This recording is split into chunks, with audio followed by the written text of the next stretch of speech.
What is a crisis? A crisis will often appear quickly and unexpected in project management, and they are caused by several different factors such as poor objectives or unclear objectives, poor resource planning, unclear roles and responsibilities, poor planning, poor documentation, incompetent staff, supplier issues, and so on. In fact, the list is almost endlessly.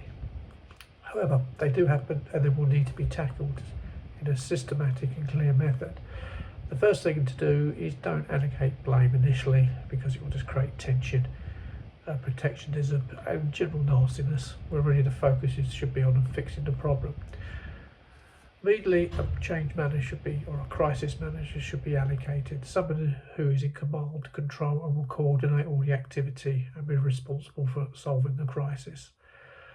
Secondly, it's important to inform key stakeholders that the crisis exists so they're aware. It may not be possible to give them the full details, but they need to be aware because they can provide support and be aware. Next thing is a post-mortem or a piece of work that needs to be done is to try and understand the situation, the cause and the impact that's ongoing. This will hopefully allow this situation to be stabilised and to implement a temporary fix.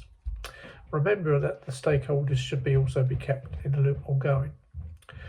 While the temporary solution is in place, it will allow a permanent solution to be fixed, although this could take several weeks, months or even years in some cases, but the temporary fix should hopefully stabilise the situation.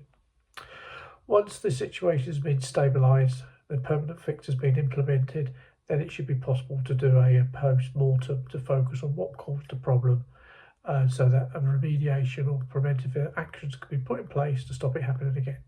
Thank you very much.